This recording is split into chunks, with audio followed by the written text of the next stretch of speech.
Hi viewers, welcome to Kennybuck.com। आज हम start करने जा रहे हैं अपनी साइकोलॉजी की नई सीरीज़, जिसका फर्स्ट टॉपिक है एजुकेशनल साइकोलॉजी।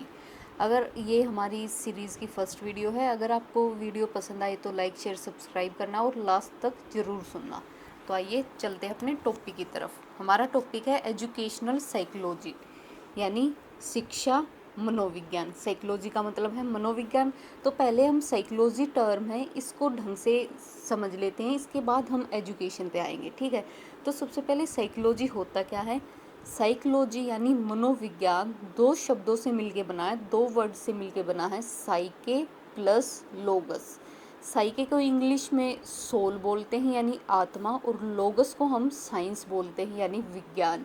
यानी अगर इन दोनों को मिला दो तो ये क्या बन जाएगा, ये बन जाएगा हमारा आत्मा का विज्ञान, यानी साइंस ऑफ सोल। हमारी जो आत्मा है उसका विज्ञान, इसको हम साइकोलॉजी बोलते हैं। लेकिन जैसे जैसे टाइम बीतता गया, साइकोलॉजी के मीनिंग में बहुत सारे चेंजेस आते गए, ठीक है। पहले हम इसको आत्मा का विज्ञान बोलते थे, फिर कुछ और साइकोलॉजिस्ट आए, फिलोसफर आए, उन्होंने कुछ और मीनिंग बताया। तो पहले इसके जितने भी मीनिंग आए हैं उनको एक बार ढंग से देख लेते हैं। तो सबसे पहले जो फेज़ फर्स्ट में इसका मीनिंग आया था वो आया था psychology as the science of soul, यानी हम इसे आत्मा का विज्ञान मानते थे। साइकोलॉजी जब नया नया सब्जेक्ट बन के आया तब हम इसको आत्मा का विज्ञान मानते थे। और ये कौन से फिलोसफर थे जो इसको आत्मा का विज्ञान मानते थे, ये थे प्लेटो और एरिस्टोटल। ये दो फिलोसफर थे जो मानते थे कि साइकोलॉजी है वो आत्मा का विज्ञान होता है। उसके बाद सेकंड फेज़ में हमारे पास आया psychology as the science of mind, यानी इस फेज़ में हम साइकोलॉजी को क्या मानने लग गए, साइंस ऑफ माइंड, यानी मस्तिष्क का विज्ञान, यानी हमारा दिमाग है वो किस प्रकार कार्य करता है। इन सब चीज़ों को हम साइकोलॉजी के अंडर मानने लगे। और ये फिलोसफर जो इस बात को मानते थे वे कौन थे, वे थे हमारे कांत, ठीक है। यानी सबसे पहले हम साइकोलॉजी को आत्मा का विज्ञान, साइंस ऑफ सोल मानते थे, फिर साइंस ऑफ माइंड यानी मस्तिष्क का विज्ञान मानने लग गए। फिर थर्ड फेज़ में हम इसको मानने लग गए psychology as the science of consciousness, यानी जो भी हम कॉन्शियस माइंड से काम करते हैं, जो भी हमारी चेतना होती है, साइकोलॉजी उसका विज्ञान है। जो ये बात मानते थे वो थे हमारे विलियम वुंड और विलियम जेम्स। ये दो बहुत बड़े साइकोलॉजिस्ट हुए। इन्होंने हमें बताया कि साइंस है, कि साइकोलॉजी है वो साइंस ऑफ कॉन्शियसनेस है, यानी हम कॉन्शियस होकर जो भी काम करते हैं, जो भी हमारा बिहेवियर होता है, जो भी हमारा रिस्पॉन्स होता है, वो सब साइकोलॉजी के अंडर आता है, ठीक है। लेकिन जो बाद में लेकिन इनकी इस थ्योरी को सिगमंड फ्राइड नाम के हमारे साइकोलॉजिस्ट थे, उन्होंने नकार दिया। उन्होंने इसकी आलोचना की और ये बोला कि जो साइकोलॉजी होता है ना, वो सिर्फ कॉन्शियस माइंड का ही वो प्रोडक्ट नहीं होता, उस पर अनकॉन्शियस माइंड का भी बहुत इफ़ेक्ट पड़ता है। और बाद में सिगमंड फ्राइड ने हमें बताया कि इड, ईगो, सुपर ईगो, ये थ्योरी दी थी बाद में सिगमंड फ्राइड ने हमें। और हमें बताया था कि ये तीनों, इन तीनों पर हमारा जो अनकॉन्शियस माइंड है उसका कितना इफ़ेक्ट पड़ता है, ठीक है। ये थे हमारे तीन फेज़। पहले में हमने देखा कि साइकोलॉजी को साइंस ऑफ सोल माना गया, फिर साइकोलॉजी को साइंस ऑफ माइंड माना गया, और फिर साइकोलॉजी को साइंस ऑफ कॉन्शियसनेस माना गया। अब आते हैं अपने फेज़ फोर्थ की तरफ। फेज़ फोर्थ में हमने क्या माना, फेज़ फोर में हमने माना कि साइकोलॉजी है ना, ये बिहेवियर का विज्ञान है, यानी जैसा हम बिहेव करते हैं ना, ये उसका विज्ञान है। और ये जो हमारी धारणा है ये आज तक चली आ रही है। हम इसको मॉडर्न फेज़ भी बोल सकते हैं, क्योंकि आज तक साइकोलॉजी का यही मीनिंग चला आ रहा है कि जो साइकोलॉजी है वो साइंस ऑफ बिहेवियर है, यानी व्यवहार का विज्ञान है। ये सबसे लेटेस्ट और मॉडर्न कॉन्सेप्ट है साइकोलॉजी की। ये कॉन्सेप्ट हमें दी थी जे.बी. वॉटसन ने। बिहेवियर में वो सभी एक्टिविटीज़ आती है जो कोई भी इंडिविजुअल करता है, ठीक है। यानी अगर एक इंडिविजुअल के सामने कुछ भी हम स्टिमुलस देते हैं, कुछ भी हम उसको उद्दीपन देते हैं, तो उसमें वो क्या अनुक्रिया देता है, क्या रिस्पॉन्स देता है, कैसा रिस्पॉन्स देता है, ये सारी बातें हम psychology as the science of behaviour में स्टडी करते हैं, ठीक है। जैसे स्किनर था, उन्होंने एक स्किनर बॉक्स बनाया, उसमें चूहे को रखा, तो चूहे को क्या स्टिमुलस दिया गया, उसमें उसने क्या रिस्पॉन्स दिया, ये सारी बातें हमारे बिहेवियर से रिलेटेड है। ठीक है, इसके बाद हम आते हैं school of psychology. School of psychology कौन कौन से होते हैं? स्ट्रक्चरलिज्म, संरचनावाद, फंक्शनलिज्म, प्रकार्यवाद, बिहेवियरिज्म, व्यवहारवाद, gestalt psychology, gestalt, psychoanalytical school और ह्यूमनिस्टिक और कोग्निटिव साइकोलॉजी। ठीक है, संज्ञानात्मक मनोविज्ञान। ये होते हैं हमारे स्कूल ऑफ साइकोलॉजी। आप इनको स्कूल ऑफ एजुकेशन से कंफ्यूज मत कर देना। स्कूल ऑफ एजुकेशन कौन से होते हैं? जो हमारे आदर्शवाद यानी आइडियलिज्म होता है, ये होते हैं हमारे स्कूल ऑफ साइकोलॉजी। आप इनको स्कूल ऑफ एजुकेशन के साथ कंफ्यूज मत कर देना, क्योंकि स्कूल ऑफ एजुकेशन है उसमें आते हैं हमारे आदर्शवाद यानी आइडियलिज्म, रियलिज्म यानी यथार्थवाद, ये सभी हमारे हैं, ये एजुकेशन के स्कूल हैं। ठीक है, आप इन दोनों के बीच में कंफ्यूज मत हो जाना। अब आते हैं अपने इनकी एक्सप्लेनेशन पर। ठीक है, यानी कि स्ट्रक्चरलिज्म है, इसमें क्या बताया है, किसने दिया है हमें। ठीक है, तो देखो, सबसे पहले स्ट्रक्चरलिज्म, इसको हम कंस्ट्रक्टिविज्म भी बोलते हैं या एक्सपेरिमेंटल भी बोलते हैं। हिंदी में इसको संरचनावाद या रचनावाद बोलते हैं। ठीक है, ये स्कूल है, ये हमें दिया था विलियम वुंट ने। विलियम वुंट को फादर ऑफ स्ट्रक्चरलिज्म या एक्सपेरिमेंटल साइकोलॉजी का फादर या जनक कहा जाता है। वही सबसे पहले जो साइकोलॉजिस्ट थे जिन्होंने हमें एक्सपेरिमेंटल लैब दी, जो कि बनी हुई है जर्मनी के लिप्जिंग में। 1879 में बनाई थी इन्होंने ये लैब, और इस लैब में जो भी स्टडी की जाती थी वो साइंटिफिक मेथड द्वारा साइकोलॉजी की स्टडी पर फोकस करते थे ये। ठीक है, तो सबसे पहले साइकोलॉजिस्ट जिन्होंने साइंटिफिक मेथड के द्वारा पढ़ाने पर बल दिया वो थे हमारे विलियम वुंट। ठीक है, जो संरचनावाद है, स्ट्रक्चरलिज्म है, उसमें हम कौन से मेथड का यूज़ करते हैं? इंट्रोस्पेक्शन यानी आत्मनिरीक्षण का, यानी हम खुद स्वयं अपने अंदर झांक कर देखते हैं और अपना इवैल्यूएशन करते हैं। ठीक है, उसके बाद है सब्जेक्ट मैटर ऑफ स्टडी। इसमें हम क्या क्या पढ़ते हैं, कौन कौन से सब्जेक्ट मैटर हैं? इसमें हम consciousness, sensation, attention, affective process, यानी जो भी हमारे अंदर संवेदना होती है, जो भी हमारी चेतना होती है, जो भी हमारी संवेगात्मक अनुभूति होती है, यानी हम दूसरी चीज़ों के साथ किस प्रकार खुद को रिलेटेड महसूस करते हैं, ये सभी इसके सब्जेक्ट मैटर हैं। इन सभी बातों का इसमें अध्ययन किया जाता है। इसकी स्ट्रक्चरलिज्म की सबसे बड़ी जो कमी है वो क्या रही है कि मोर फोकस ऑन एक्सपीरियंस। इसमें एक्सपीरियंस पर बहुत ज़्यादा महत्व दिया है, यानी अनुभव पर बहुत ज़्यादा महत्व दिया है। हम कैसे किसी बात को याद करते हैं, कौन से अनुभव, कैसे नए नए अनुभव प्राप्त करते हैं, और इसने कोई भी फोकस नहीं दिया मोटिवेशन पर। हालांकि मोटिवेशन और पर्सनैलिटी का हमारे सीखने में बहुत महत्व है, लेकिन जो स्ट्रक्चरलिज्म वाले हैं वो इन दोनों को बिल्कुल नकार देते हैं, नेगलेक्ट कर देते हैं, और सिर्फ फोकस किस पे रखते हैं? एक्सपीरियंस पे फोकस रखते हैं, और मोटिवेशन और पर्सनैलिटी का इनकी स्कूल में कोई जगह नहीं है। अब आते हैं हम अपनी दूसरी थ्योरी की तरफ। दूसरी थ्योरी है फंक्शनलिज्म यानी प्रकार्यवाद। This school mainly stress on practical emphasise of a thing. ये स्कूल है, इसका मेन एम्फेसाइज किस पे होता है? प्रैक्टिकल, यानी कोई भी चीज़ हम करके देखें। ये स्ट्रक्चरलिज्म वाले थे, ये क्या एक्सपीरियंस पर ज़्यादा फोकस करते थे। एक्सपीरियंस मतलब ये आपसे पूछते थे कि डिफाइन एन एप्पल, एप्पल को डिफाइन करो। ये उसमें उसकी प्रैक्टिकल अंडरस्टैंडिंग नहीं देखते थे, सिर्फ एप्पल की डेफिनेशन पूछेंगे आपसे। ये उसमें उस कोई मोटिवेशन नहीं देंगे आपको कि नहीं, और आपकी पर्सनैलिटी के बारे में भी कुछ डिस्कस नहीं करेंगे, ये सिर्फ आपके एक्सपीरियंस पर ध्यान देंगे। लेकिन ये जो फंक्शनलिज्म वाले हैं ये आपके प्रैक्टिकल एम्फेसाइज पर ध्यान देंगे, यानी पहले आपको एप्पल दिखाया जाएगा और फिर आपसे उसके बारे में पूछा जाएगा। ठीक है, तो इसके फाउंडर कौन थे? इसके फाउंडर थे विलियम जेम्स और जॉन डीवी। ये किस पे फोकस करते थे? ये बालक पर ध्यान केंद्रित करते थे। ठीक है, सबसे पहला फोकस इनका किस पर होता था?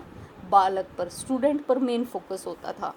थ्योरी ऑफ यूटिलिटी, यानी कि हमारे जो सिलेबस में जो भी इम्पोर्टेंट चीज़ है ना, सिर्फ वही इंक्लूड होनी चाहिए। कौन सी चीज़ इंक्लूड होनी चाहिए? जो सोसाइटी के लिए यूज़फुल है, हमें सिर्फ वही चीज़ें बच्चों को पढ़ानी चाहिए, बाकी चीज़ें बच्चों को नहीं पढ़ानी चाहिए। इसको बोलते हैं हम थ्योरी ऑफ यूटिलिटी, यानी उपयोगिता का सिद्धांत। ठीक है। थर्ड बात जो इसने हमें बताई वो थी ह्यूमन बिहेवियर है, यानी हमारा जो व्यवहार है वो किस पे डिपेंड करता है? वो हमारे माइंड यानी मन और शरीर पर डिपेंड करता है। और मन और शरीर पर डिपेंड करता है तो ये नई सिचुएशन में अपने आप को चेंज कर लेता है। ठीक है। जैसी सिचुएशन होगी उसके अकॉर्डिंग ह्यूमन बिहेवियर है वो चेंज होता रहता है। फोर्थ बात जो इन्होंने बताई वो थी करिकुलम में थ्योरेटिकल सब्जेक्ट की जगह प्रैक्टिकल सब्जेक्ट को महत्व देना। जैसे कि इन्होंने पहले ही बता रखा कि ये मेन फोकस किस पे करते थे? Practical emphasise of a thing, किसी भी बात की प्रैक्टिकल एम्फेसाइज पे फोकस करते थे। यानी सेब के बारे में सिर्फ आपको थ्योरेटिकली नहीं बताएंगे, वो आपको सेब देंगे फिर उसके बारे में बताएंगे। ठीक है। तो इनके करिकुलम में जो भी सब्जेक्ट होते थे उन पे प्रैक्टिकल की जगह, उनमें थ्योरी की जगह प्रैक्टिकल को इम्पोर्टेंस दी जाती थी। और लास्ट बात लर्निंग बाय डूइंग, जो हम आज भी फॉलो करते हैं, यानी करके सीखो। पहले खुद करो तभी आप उसको अच्छी तरह से सीख पाओगे, ये इस पे फोकस करते थे। तो इन सभी बातों के अकॉर्डिंग इनके जो मेथड थे पढ़ाई के वो वे कौन से थे? भिन्न परिस्थितियों की विधि, यानी हमें बच्चों को डिफरेंस कंडीशन देनी चाहिए, उसमें बच्चा अपने आप को रख के उसमें अच्छी तरह से सीख पाएगा। जितनी ज़्यादा वैरायटी होंगी उतना अच्छी तरह बच्चा समझ पाएगा। दूसरी थी आत्मनिरीक्षण यानी इंट्रोस्पेक्शन, हम खुद अपना आत्मनिरीक्षण करें उससे हम ज़्यादा सीख पाएंगे। लास्ट जो मेथड था वो था दैहिक विधि यानी फिजिशियोलॉजिकल मेथड, यानी हम खुद करके देखेंगे तभी हम सीख पाएंगे, नहीं तो थ्योरेटिकल सब्जेक्ट से हम नहीं सीख पाएंगे। ये था हमारा फंक्शनलिज्म यानी प्रकार्यवाद। अब है हमारा नेक्स्ट व्यवहारवाद यानी बिहेवियरिज्म। इसके फाउंडर थे जे.बी. वाटसन और हल एंड स्किनर। इन्होंने सबसे पहले इसको बनाया था जे.बी. वाटसन ने, और हल और स्किनर ने बाद में इसमें अपना योगदान दिया था। ठीक है। इसके फेमस बिलीव क्या थे व्यवहारवाद के?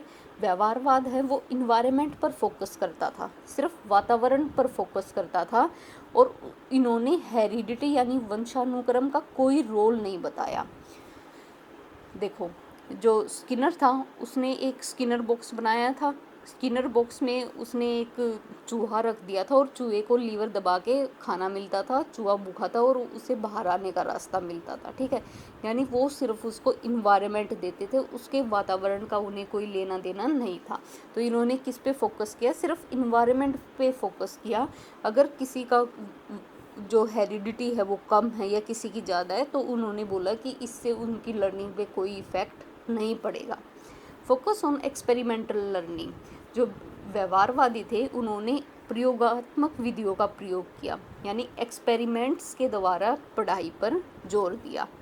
जो व्यवहारवादी थे वे पहले वाई, हाउ, व्हाट आदि को टेस्ट करते थे, उसके बाद ही अपना रिजल्ट देते थे। यानी अगर आप किसी चीज़ को पढ़ रहे हैं तो सबसे पहले उसमें कब, क्यों, कहाँ, कैसे, इन बातों को परखना होता था, उसके बाद ही आप किसी निष्कर्ष पे पहुंच सकते हो।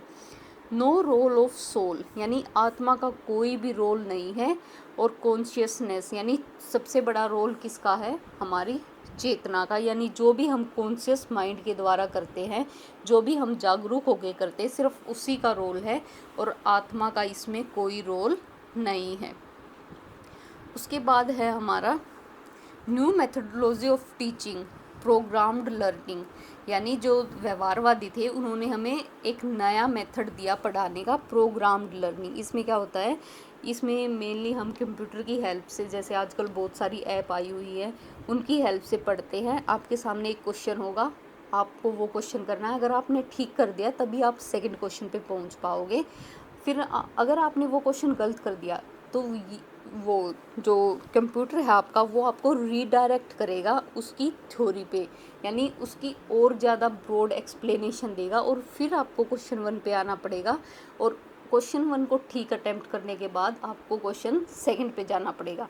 जब तक आप किसी क्वेश्चन को ठीक ढंग से अटेम्प्ट नहीं करोगे, यानी उसको सही नहीं करोगे, तब तक वो बार बार आपको रीडायरेक्ट करता रहेगा। इसको बोलते हैं हम प्रोग्राम्ड लर्निंग, ठीक है। लास्ट है इम्पोर्टेंस ऑफ मोटिवेशन। इन्होंने मोटिवेशन पे बहुत ज़्यादा इम्पोर्टेंस दिया, यानी अभिप्रेरणा पे बहुत ज़्यादा इम्पोर्टेंस दिया। अगर आप किसी काम को करना चाहते हो या बच्चों से करवाना चाहते हो, तो इन्होंने बोला है कि बच्चों को बार बार अभिप्रेरित करते रहो, उनको रीइंफोर्समेंट देते रहो। इससे बच्चे हैं वो पढ़ाई में मोटिवेटेड फील करेंगे और रिजल्ट है वो अच्छे आएंगे। इनके जो मेथड थे पढ़ाने के, वो कौन से थे? वो थे ऑब्जर्वेशन मेथड, यानी निरीक्षण। ये बच्चों को ऑब्जर्व करते थे कि बच्चा है कैसी सिचुएशन में कैसे रिएक्ट करता है। फिर है सेल्फ ऑब्जर्वेशन, यानी हम खुद अपना ऑब्जर्वेशन करें। बच्चे खुद अपना ऑब्जर्वेशन करते थे कि वे कहाँ, किस फील्ड में कहाँ पे स्टैंड करते हैं। ये था हमारा व्यवहारवाद। अब आते हैं फोर्थ पॉइंट पे। फोर्थ पॉइंट है गेस्टोल्ट साइकोलॉजी। गेस्टोल्ट यानी ये साइकोलॉजी के फाउंडर थे वर्दिमार, कोलर और कोफका, ठीक है।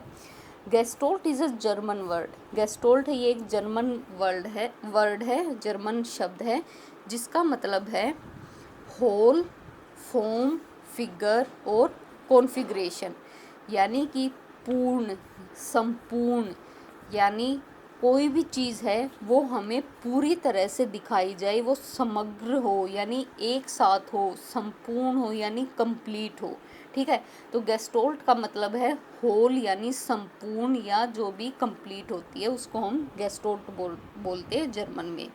इसने किस पे फोकस किया? Focus on both behaviour and experiment. गेस्टोल्टवादी जो थे उन्होंने बिहेवियर यानी व्यवहार और अनुभव दोनों को ही इक्वल इम्पोर्टेंस दी, यानी आदमी का जो व्यवहार है, आदमी का बिहेवियर है और एक्सपीरियंस है, वही उसको कोई वर्क है वो करने के लिए मोटिवेट कर सकता है या उसके वर्क को अच्छी तरह से करने में हेल्प कर सकता है। इसके बाद है it is the whole that determine the behaviour of part, यानी देखो गेस्टोल्टवादियों ने जो हमारे सामने एग्जाम्पल रखा ना, इन्होंने हमें एक सुल्तान नाम के चिंपैंजी का एग्जाम्पल दिया था। अगर आपको याद है तो मोटा मोटा देख लेते हैं उसको। इन्होंने क्या किया, सुल्तान को एक पिंजरे में बंद कर दिया और बहुत दिनों तक उसे खाना नहीं दिया, ठीक है। उसके सामने 2 बॉक्स रख दिए जो अलग अलग जगह पे रखे हुए थे और ऊपर केले लटका दिए। तो अब सुल्तान के सामने इन्होंने समस्या को पूर्ण रूप में रखा, यानी अगर इसके किसी भी पार्ट को हटा देते तो वो समस्या को, जो भी प्रॉब्लम है उसको सोल्व करने में सक्षम नहीं हो पाता, यानी वो केले पकड़ने में सक्षम नहीं हो पाता। तो सुल्तान ने क्या किया, दोनों बॉक्सों को ऊपर नीचे अरेंज किया और केलों को पकड़ लिया, ठीक है। तो इनका मतलब है कि it is the whole that determine the behaviour of part. अगर आप किसी समस्या को संपूर्णता से यानी होल में नहीं दिखाओगे तो बच्चे हैं वो उसको ढंग से नहीं समझ। It is the whole that determine the behaviour of part, यानी अगर आपको कोई समस्या बच्चों को देनी है तो आप उसको उसके संपूर्ण रूप में बच्चों को दें, ना कि उसके पार्ट में, ठीक है। आप अगर किसी भी पार्ट को अलग कर दोगे तो बच्चे उस समस्या को समझ नहीं पाएंगे और अपना 100% नहीं दे पाएंगे उसको सोल्व करने में। नेक्स्ट है focus on goal and purpose. जो हमारे लक्ष्य और हमारे उद्देश्य होते हैं, गोल और पर्पस होते हैं, उस पर फोकस करना चाहिए, क्योंकि उन पे फोकस करने से हमारी जो लर्निंग है वो एक्टिवेट हो जाती है, हम और ज़्यादा मोटिवेटेड हो जाते हैं। इनडिसिप्लिनरी अप्रोच, इसका मतलब है कि जो डिफरेंट सब्जेक्ट है ना उनको हमें एक साथ कोरिलेट करके पढ़ाना चाहिए। अगर हम कोरिलेट करके पढ़ाएंगे तो बच्चे उसको ज़्यादा आसानी से एक दूसरे के साथ रिलेशन में संबंधित करके पढ़ सकते हैं। अगर हम उनको अलग अलग पढ़ाएंगे तो हमारी जो पढ़ाई है वो इतनी सक्सेसफुल नहीं हो पाएगी। लास्ट है लर्निंग बाय इंसाइट, यानी सूझबूझ का सिद्धांत। ये सूझबूझ का सिद्धांत हमें बताता है कि जो भी हम सूझ द्वारा सीखते हैं उसमें स्थानांतरण का गुण होता है, यानी हम उसको एक सब्जेक्ट से दूसरे में ट्रांसफ़र कर सकते हैं। अगर हम यहाँ से सूझ को हटा ले तो फिर ये हमारा बच जाएगा सिर्फ ट्रायल एंड एरर, यानी हमने कुछ ट्राई किया, कुछ एरर हुआ, फिर ट्राई किया और फिर 2-3 ट्राई करने के बाद हमारी वो प्रॉब्लम सॉल्व हो गई, लेकिन हमें उसमें अपना दिमाग नहीं लगाया, हमें सिर्फ उसमें अपना प्रयत्न किया, ठीक है, उसमें हमने सूझबूझ नहीं लगाई। अगर हम सूझबूझ द्वारा यानी इंसाइट द्वारा या सीखेंगे कोई भी चीज़, तो हम उसको एक सब्जेक्ट से दूसरे में इजीली ट्रांसफ़र कर सकते हैं और दूसरे सब्जेक्ट को भी आसानी से समझ सकते हैं। अब आते हैं अपने फिफ्थ स्कूल की तरफ। फिफ्थ स्कूल है साइको एनालिसिस यानी मनोविश्लेषणवाद। इसके जो फाउंडर थे वो थे सिगमंड फ्राइड। सिगमंड फ्राइड जी ने हमें 3 टर्म्स दिए, इड, ईगो, सुपर ईगो, यानी अहम, ईगो, सुपर ईगो, ठीक है। इनका जो मेथड था वो था फ्री एसोसिएशन। मनोविश्लेषणवाद क्या बोलता था कि हमारे अंदर बहुत सारी अतृप्त इच्छाएं हैं, यानी बहुत सारी दबी हुई इच्छाएं हैं जिन्हें किसी न किसी पॉइंट पे हम उनको पूरा करना चाहते थे, लेकिन कुछ ऐसी परिस्थितियां आई कि हम उनको पूरा नहीं कर पाए। और ये अतृप्त इच्छाएं हैं, ये हमारे बिहेवियर को डिसाइड करती है, निर्धारित करती है कि हम कैसे बिहेव करते हैं। लास्ट है संज्ञानात्मक मनोविज्ञान यानी कोग्निटिव साइकोलॉजी। कोग्निटिव साइकोलॉजी के फाउंडर थे वो थे टोलमैन, प्याजे और कुर्ट लेविन। इन्होंने जो व्यवहारवादी अप्रोच थी यानी बिहेवियरिस्टिक अप्रोच थी उसको अपोज किया, और इन्होंने हमें बताया कि कोई भी इंसान है वो वातावरण के साथ ज्ञान का निर्माण कैसे करता है।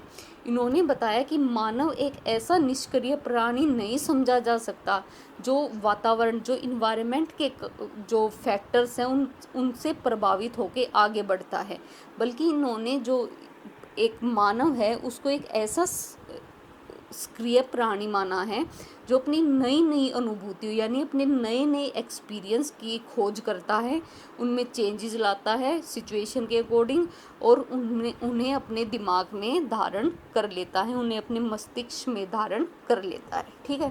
तो ये थे हमारे संज्ञानात्मक मनोविज्ञान। यहाँ पे हमारा जो साइकोलॉजी टॉपिक है, ये छोटा सा साइकोलॉजी टॉपिक ये कंप्लीट होता है। नेक्स्ट वीडियो में हम एजुकेशन के बारे में पढ़ेंगे, ठीक है। अगर आपको वीडियो पसंद आई हो तो लाइक, शेयर, सब्सक्राइब करें and don't forget to press the bell icon. Thank you.